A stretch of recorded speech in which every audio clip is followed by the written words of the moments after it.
I'm going to show you just a couple of clips of a couple of other digitally related projects. And the first one is Our Relationships Will Become Radiant, which I've shown this a couple of times to audiences where animators in the audience have had very violent reactions against the film.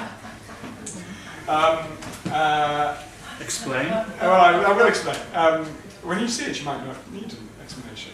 The reaction came from people, students, or recent graduates of that high-end course in Bournemouth, the people who train people who work for go and work for DreamWorks. It was commissioned through Gerwood Charitable Foundation, gave us some money. The project was called Digitalis, and it was an open call. Again, very, I think they were £3,000, and projects that explored or challenged some aspect of the digital. And you can play it if you like, Martin.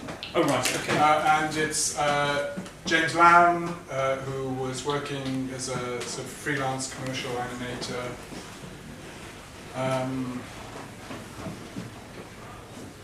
And I might as well tell you, I was at Brighton Lighthouse doing a talk, and after the talk, someone said, I was completely underwhelmed by everything you showed. So, to which I did say, fuck off.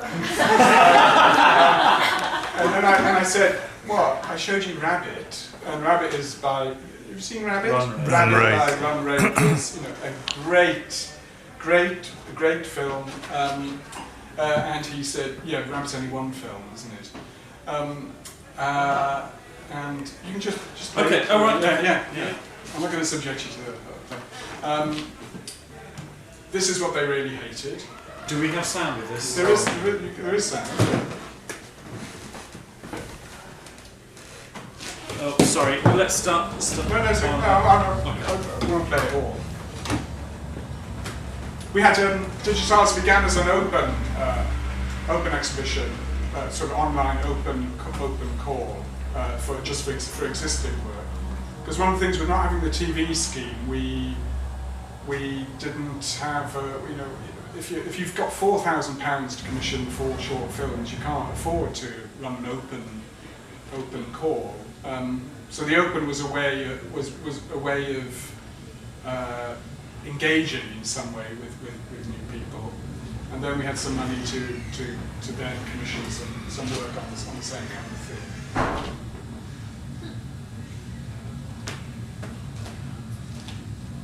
James accepts that he hasn't mastered the software. But as I tried to explain, I think you're completely missing the point. Part of the point is he hasn't mastered the software, and he's interested in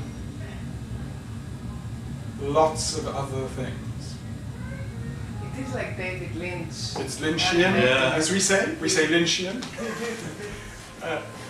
I think it's just all about all those kind of TV, soap opera, cinematic kind of things. But there's that drive for CGI supernaturalism and seamlessness, which James has no truck with.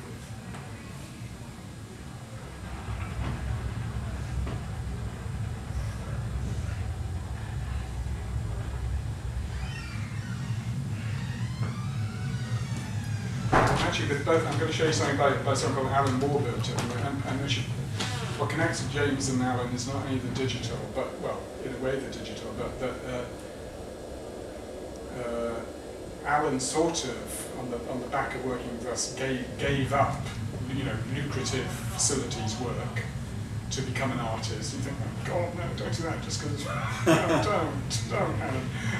And James went to the Slade.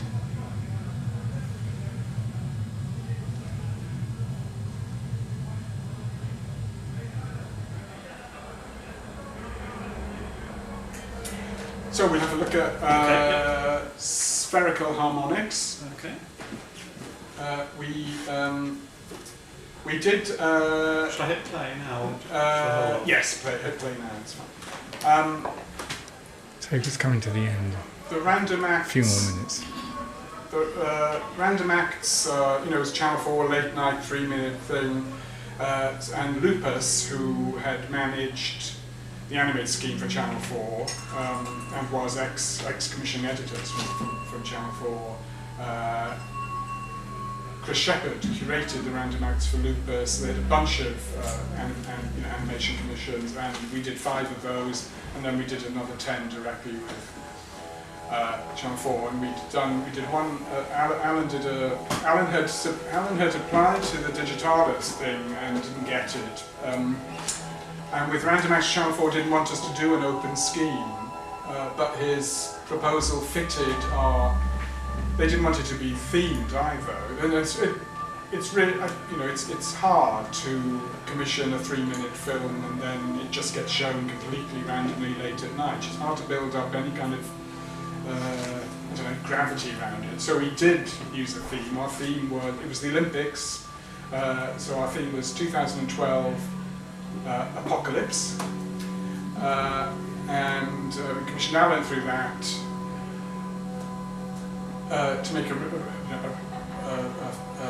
great film, short film. And then we did an open call for collaboration with the Photographers Gallery for their media wall, which is 8 screens in the foyer.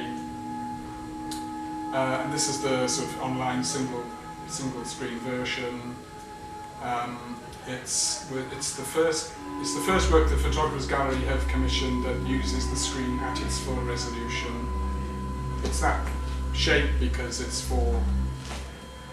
originally for that shape screen.